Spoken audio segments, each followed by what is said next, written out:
Welcome to a fireside reading of The Time Machine by H.G. Wells.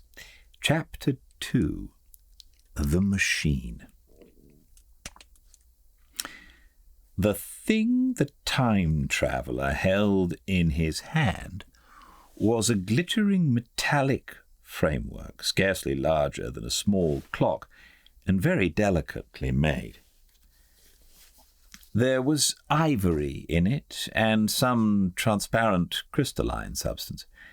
And now I must be explicit, for this that follows, unless his explanation is to be accepted, is an absolutely unaccountable thing.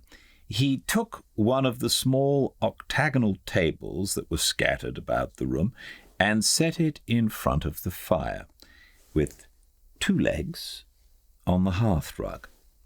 On this table he placed the mechanism. Then he drew up a chair and sat down. The only other object on the table was a small shaded lamp, the bright light of which fell upon the model.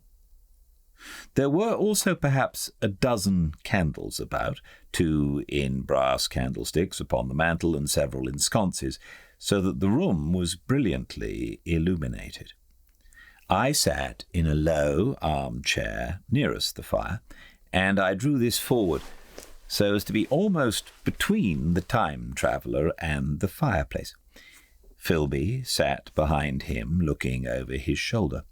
The medical man and the provincial mayor watched him in profile from the right, the psychologist from the left. The very young man stood behind the psychologist. We were all on the alert. It appears incredible to me that any kind of trick, however subtly conceived and however adroitly done, could have been played upon us under these circumstances. The time traveller looked at us and then at the mechanism. "Well," said the psychologist. "This little affair," said the time traveller, resting his elbows upon the table and pressing his hands together above the apparatus, "is only a model. It is my plan for a machine to travel through time. You will notice that it looks singularly askew, and that there is an odd twinkling appearance about this bar, as though it was in some way unreal." He pointed to the part with his finger. "Also, here is one little white lever, and here is another." The medical man got up out of his chair and peered into the thing. "It's beautifully made," he said.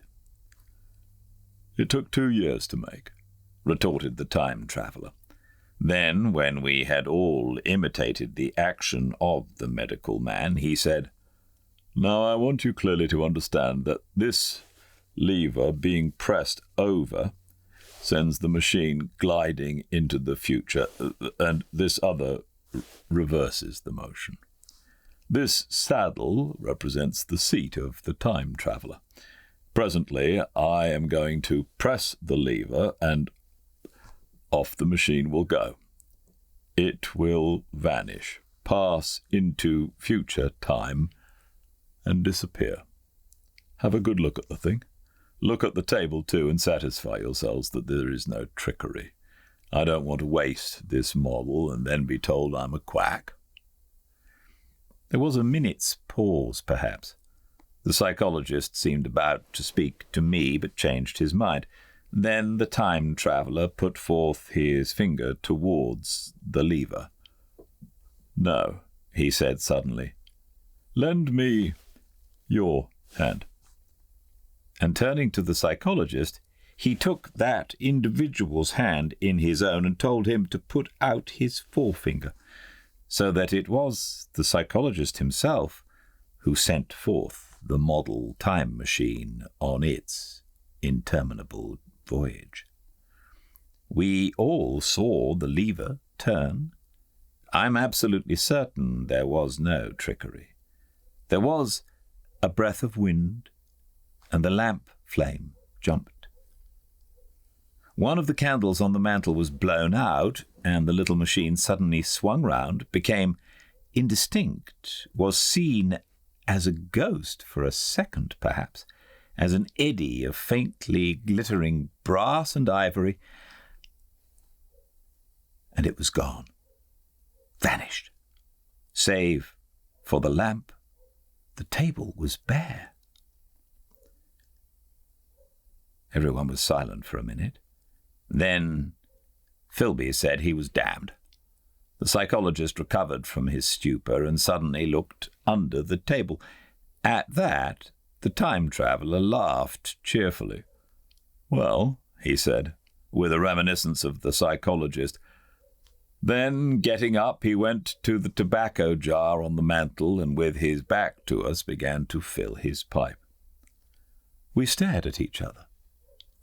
"Look here," said the medical man. "Are you in earnest about this?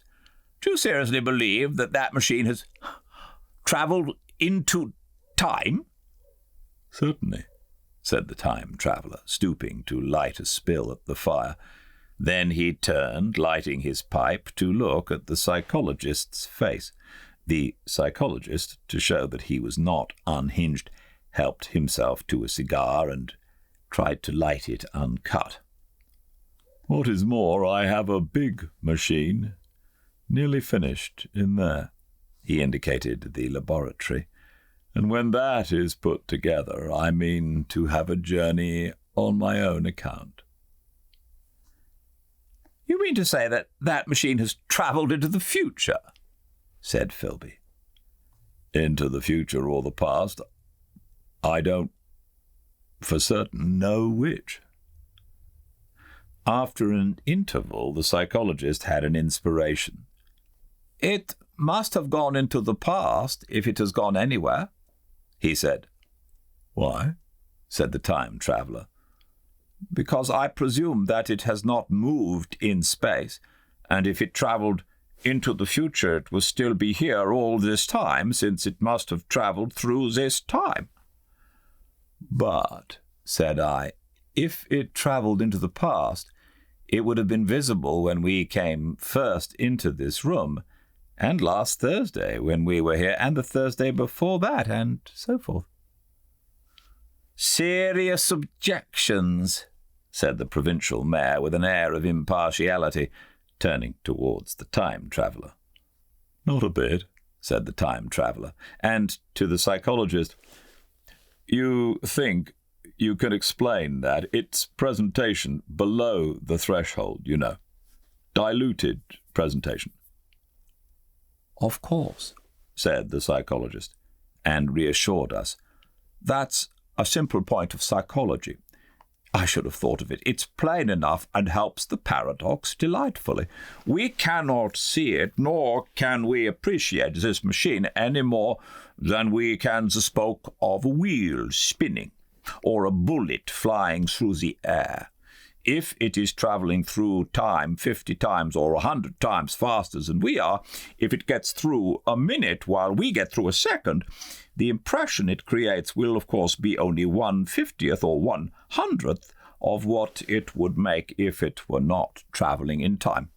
That's plain enough." He passed his hand through the space which the machine had been. "You see?" he said, laughing.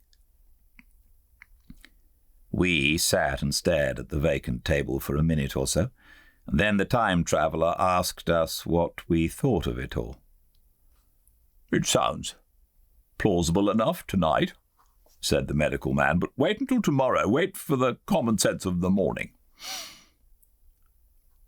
"Would you like to see the time machine itself?"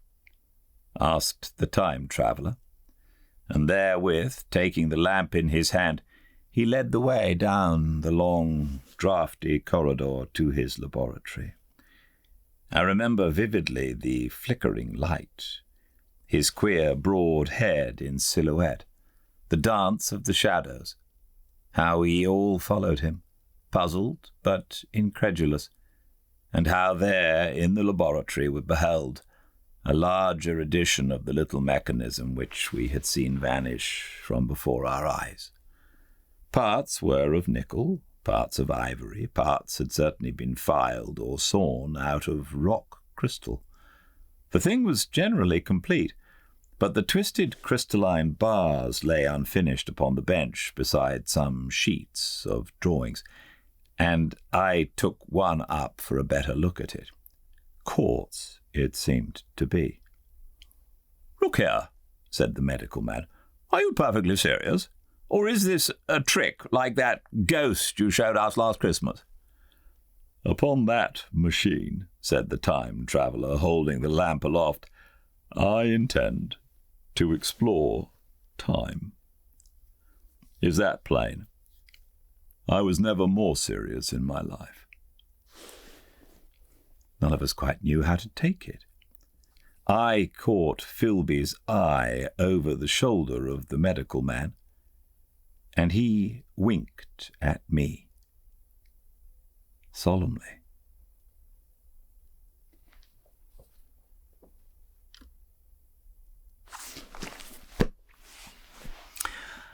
Very exciting. Let's find out what happens next tomorrow at the same time and place. 5 Pacific at Fireside Reading on Instagram. I can't wait, and I hope you'll be able to join me. Until then, everyone, do stay very, very well indeed. Goodbye.